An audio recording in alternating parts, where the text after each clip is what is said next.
유명한 사건인 혼자서 나귀 턱뼈로 블레셋 군대 1,000명을 죽이는 엄청난 괴력을 보여줍니다.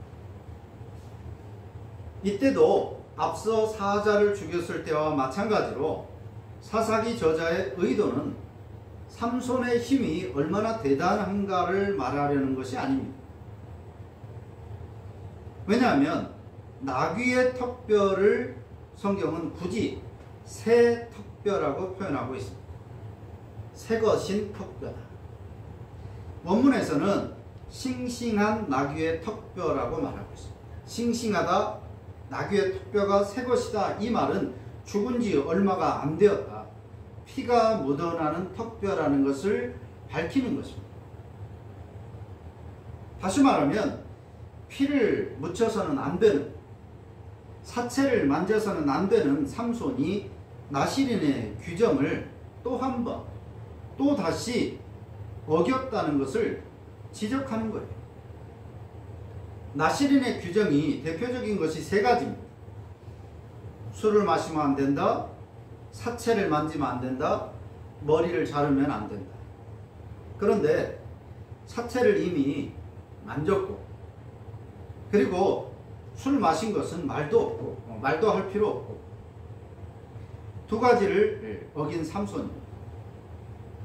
이제 하나가 남았는데 이마저도 어기게 될 것인지, 이 사사기 기록을 읽어나가는 독자들의 관심을 집중시키고 있는 겁니다. 대표적인 세 가지 규정 중에 두 가지를 보기 좋게 어겨버린 삼손이 과연 나머지 하나도 어길까? 자, 이 세 번째 조항도 어길 것인지 확인하기 전에 지금까지의 과정에서 짚고 넘어갈 부분이 있습니다. 14장 4절의 말씀. 그때에 블레셋 사람이 이스라엘을 다스린 까닭에 삼손이 틈을 타서 블레셋 사람을 치려 함이었으니 그의 부모는 이 일이 여호와께로부터 나온 것인 줄은 알지 못하였더라. 자, 이 말씀은 마치 이방인과 결혼하고 나시린 규정을 위반하고 무고하게 사람들을 죽이고 이 모든 일들이 블레셋을 칠 명분을 만들기 위한 삼손의 치밀한 계획인 것처럼 우리에게 오해하게 하는 성경 구절입니다.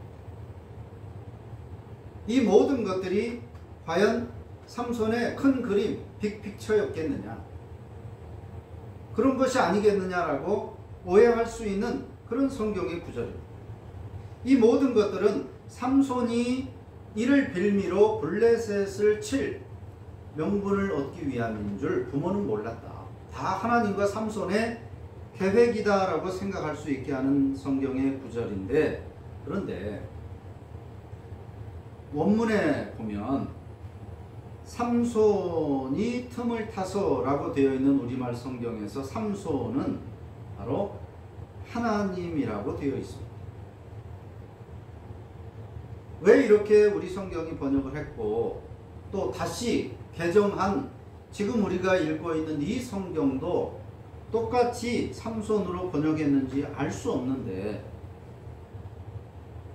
모든 영어 성경들이나 그리고 심지어 우리나라 새번역이나 공동번역이나 쉬운 성경 등의 번역에서도 여기를 하나님이라고 번역을 하고 있습니다. 하나님이 틈을 타서 블레셋 사람을 치려 함이었다. 하나님의 계획이었다. 바로 그런 의미입니다. 하나님은 블레셋의 손에서 이스라엘을 구원하시기 위해 삼손의 배후에서 일하고 계셨다라고 하는 것을 사사기 저자가 해석을 하고 있는 겁니다. 삼손의 일생은 여자 꽁무니를 쫓아다니는 것이었습니다. 사사기 성경에서만 봐도 3명의 삼손의 여자들이 등장합니다. 아마 더 있었을 것인데 사건과 결부시키다 보니까 3명만 등장하고 있습니다. 여자 쫓아다니고 또 사고치고 그로 인해서 주변 사람들을 위기에 빠뜨리고 또 잡혀가고 죽을 위기에 처하고 낭패를 당하는 것이 삼손의 삶의 모습이었어요. 하지만 하나님께서는 당신의 언약대로 그런 삼손을 통해서도 인간의 실패를 통해서도 하나님의 역사를 진행하고 계셨다는 것을 사사기 저자는 말해주고 있는 거예요. 그래서 우리 성경은 여러 차례에 걸쳐서 하나님의 영이 삼손에게 임하였다고 밝혀주고 있습니다. 하나님의 영이 삼손에게 임함으로 엄청난 괴력을 발휘할 수 있었다는 것을 이 사건들에서 계속해서 밝혀주고 있습니다. 그러면 과연 삼손은 자신이 하나님의 뜻을 수행하는 중이라고 생각했을까 하는 것입니다. 자신에게 하나님의 영이 지금 임하였고 성령이 임하였고 내가 이렇게 괴력을 발휘할 수 있는 것은 하나님이 나에게 주신 힘이다. 나는 지금 사람들에게 말할 수 없지만 하나님의 그 구원을 수행하는 중이다. 그렇게 삼손이 생각했을까 하는 것입니다. 오늘 사사기 저자는 아니라고 말하고 있습니다. 그 이유는 하나가 삼손의 행동이 옳지 않다는 것을 저자가 말하고 있기 때문입니다. 목적이 방법을 정당화하지 않는 거예요. 설사 삼손이 그런 생각을 혹시 했었더라도 삼손의 행동은 결코 옳다고 말할 수 없는 겁니다. 이방 여인과의 결혼, 나시린으로서 술을 처마시고 사체를 아무 거리낌 없이 만지고 또 부모에게도 그 부정한 것을 전달하고 블레셋 사람이긴 하지만 무고했던 30명의 사람들을 죽이고 이런 방법들이 아무리 삼손이 선한 목적을 가지고 있었다고 해도 결코 정당화될 수 없는 것입니다. 그렇기 때문에 저자는 삼손은 그런 인식을 가지지 않았다. 내가 지금 하나님의 일을 수행하고 있다. 그렇게 삼손이 생각하지 않았다고 우리에게 말해주는 것입니다. 그 이유 중에 두 번째는 이제까지 삼손은 한 번도 하나님을 찾거나 하나님께 영광을 돌리지 않고 있다고 합니다. 심지어는 나귀 턱뼈로 블레셋 군대 1,000명을 죽이고도 하나님이 아니라 셀프 찬양을 하고 있습니다. 15장 16절에 나오는 말씀인데 내가 나귀 턱뼈로 한 더미 두 더미 시체를 쌓았다. 나귀의 턱뼈로 내가 1,000명을 죽였다. 자신이 했음을 자신의 공로고 자신에게 영광을 스스로가 돌리고 있는 삼손의 모습을 우리가 보면서 삼손은 하나님과 자신을 연관시켜서 생각하지 않았다는 것을 우리가 짐작하게 하는 것입니다. 전쟁을 승리하고 하나님을 찬양하고 하나님께 영광을 돌렸었던 앞선 드보라 사사의 노래와는 너무나 다른 삼손의 자기 찬양이고 자기를 향한 영광송인 것을 우리가 보게 된다는 겁니다. 따라서 결과적으로는 블레셋을 괴롭혔고 또 그들에게 심각한 패배를 안겼다 할지라도 삼손의 삶을 정당화할 수 없다는 사실. 마치 가룟 유다가 예수님을 팔았고 그를 통해서 하나님의 구원의 십자가가 그 사건이 발생했고 구원의 섭리가 성취되는 결과로 나타났지. 성경 그리고 그 누구도 그 일로 인해 가룟 유다를 칭찬하지 않습니다. 삼손의 경우 역시도 그가 구원의 도구가 되긴 했지만 자신의 죄값을 치러야 한다는 겁니다. 다만 하나님께서 삼손을 통하여 이스라엘을 구원하기로 하셨기 때문에 삼손의 실패와 삼손의 죄와 어리석음에도 불구하고 하나님의 목적을 위해서 그 인간의 실수까지도 합력하여 선한 결과로 이끄시는 분이라고 하는 것을 우리에게 보여주고 있는 것입니다. 결국 삼손은 빅픽처를 그리지 않았습니다. 오히려 눈앞의 욕망을 채우기에 급급했고 자신의 행동이 하나님 앞에서 옳고 그른지 판단하지도 않았습니다.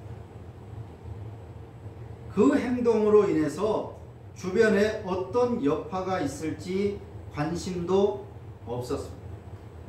그저 지금 내가 즐거우면 옳은 것이고 내게 유익하면 곧 선이다, 이런 판단의 기준을 가진 사람이었을 뿐입니다. 그야말로 오늘만 사는 인생, 그것이 삼손입니다. 삼손은 영향력이 전혀 없는 그림의 태양일 뿐이었던 겁니다.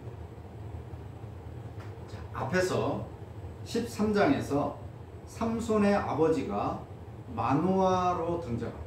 마노아. 그런데 마노아는 13장에 보면 대단한 역할을 하는 사람이 아니에요. 오히려 여호와의 사자는 마노아가 아니라 그의 부인에게 나타나서 삼손의 잉태를 예고합니다. 두 번째도 그의 부인에게 나타납니다. 마노아는 별로 한 역할이 없어요. 그런데 13장에 보면 마노아의 이름이 필요 이상으로 기록되고 있습니다. 우리 성경에 13장 한 장에만 마노아의 이름이 16번 등장합니다.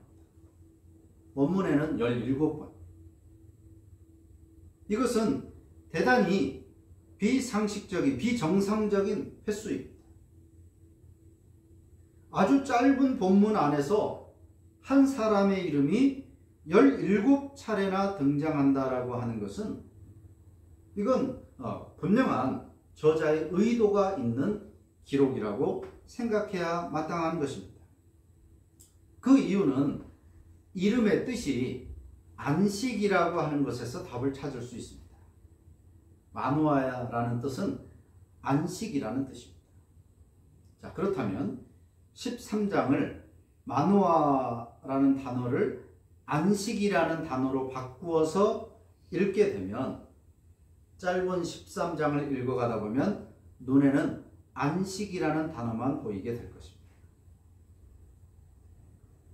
흔해 빠진 안식이지만 정작 이스라엘은 안식이 없었다는 것을 말하는 반의적인 글쓰기에 해당하는 내용입니다. 일반적으로도 말이나 어떤 사람의 말이나 글에서 남발되는 단어나 표현이 있다면 그것은 그 사람에게는 없는 것이라고 이해해도 크게 틀리지는 않을 것입니다. 정의라는 단어를 입에 달고 사는 사람은 사실은 정의가 부족한 사람인 것입니다.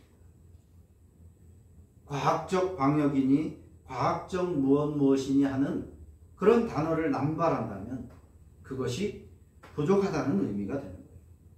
법과 원칙을 말하고 공정과 상식, 이런 단어를 입에 달고 사는 사람일수록 오히려 그것이 부족한 사람이라고 생각해도 크게 틀리지 않는 것과 같은 이유입니다. 안식이 없다는 것을 저자는 에둘러서 이렇게 표현하고 있는 것입니다. 그러면서 진정한 안식, 진정한 샬롬은 어떻게, 누가 줄 수 있겠는가라고 독자들에게 묻는 것입니다.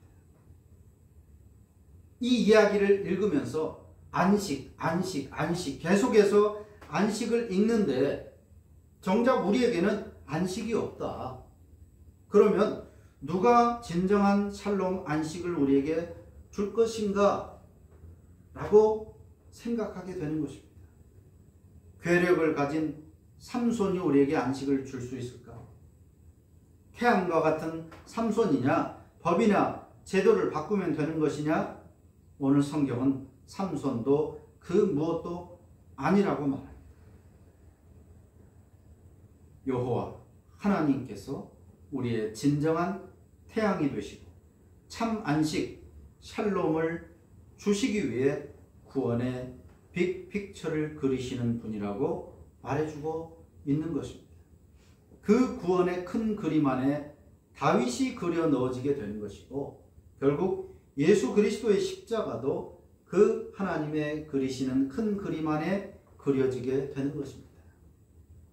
어떤 사람으로 인해서 어떤 나라에 의해서 제도나 법의 완벽함에 의해서가 아니라 세상으로부터 구원이 주어지는 것이 아니라 안식이 주어지는 것이 아니라 위로부터 여호와 하나님으로부터 진정한 안식이 주어진다는 것을 말해주고 있습니다. 인간의 악함과 세상의 불공정과 불의함 가운데서 우리가 살고 있는데 그 가운데서도 하나님의 구원의 큰 그림은 완성되고 있다는 사실을 우리는 기억해야 할 것입니다. 그래서 우리 신자들은 완성의 결과물인 천국을 소망하면서 현실에 굴복하거나 현실과 타협하거나 허망한 것에서 우리의 안식을 찾을 것이 아니라 진정한 안식을 주시는 위로부터 주어지는 그 안식을 소망하면서 즉 하나님을 바라보면서 오늘 우리에게 주어진 이 말씀의 줄을 붙잡고 따라가야 한다는 것입니다. 칠흑같이 어두운 세상, 어떻게 살아야 할지, 어디로 가야 할지, 어떤 삶이 옳은 삶인지 알 수 없는 그런 어둠과 같은 오늘 이 상황이지만 오늘 우리는 이 어둠 속에서 우리를 진리로 인도할 하나님의 큰 그림의 결론으로 인도해 줄 하나님의 이 말씀을 붙잡고 우리에게 주어진 삶의 길을 말씀을 따라 가야 한다는 것입니다. 그러할 때 우리는 참된 안식, 하나님이 주시는 샬롬을 누리게 될 것입니다. 기도합니다.